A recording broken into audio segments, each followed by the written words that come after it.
I remember the exact moment I stopped being their child. It was a quiet Sunday evening, and my mother had left her phone charging on the kitchen counter.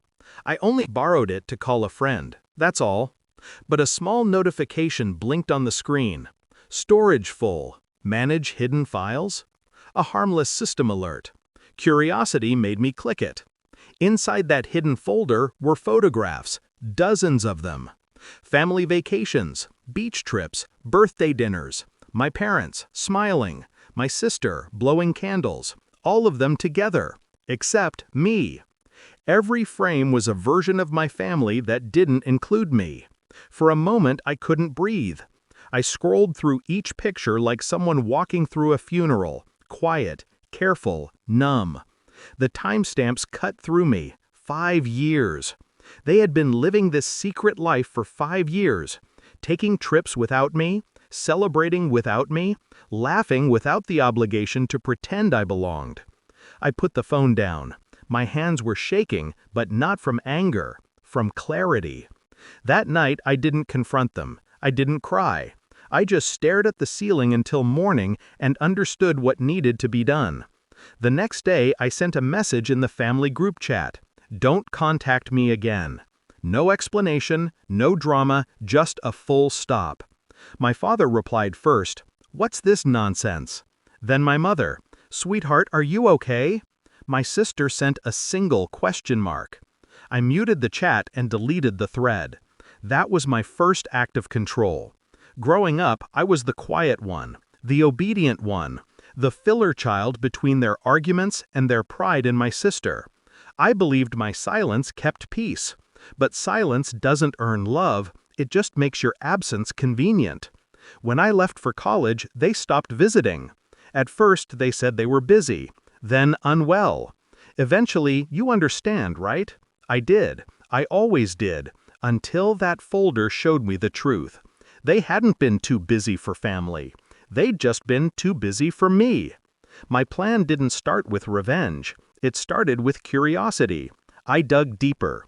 Through old emails, shared drives, my father's business accounts, I discovered something darker than emotional neglect, a series of property transfers, assets originally in my name from my late grandfather's estate, silently reassigned to my sister, all signed with consent, my consent, forged.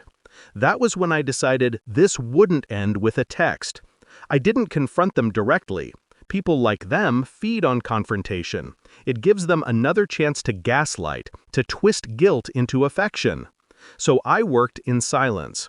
Step 1, I visited my grandfather's lawyer, pretending I was curious about inheritance procedures.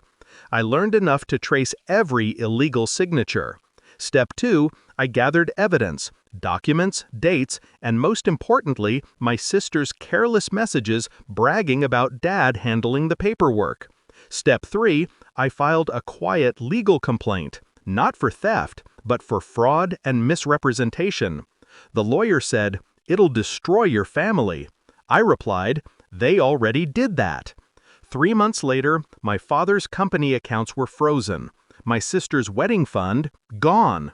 My mother called me 17 times that day. I didn't answer any of them.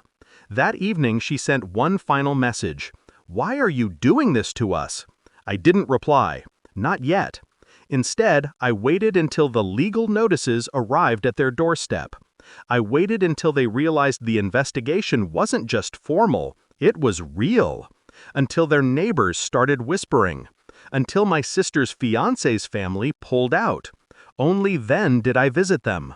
I remember standing at their doorway.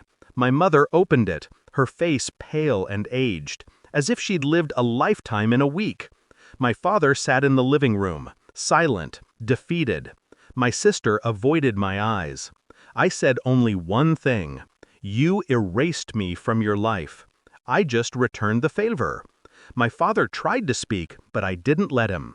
I walked to the table and placed an envelope down. Inside was a single photo, one I had taken the day before. A family portrait. Me, standing alone. Behind me, their house.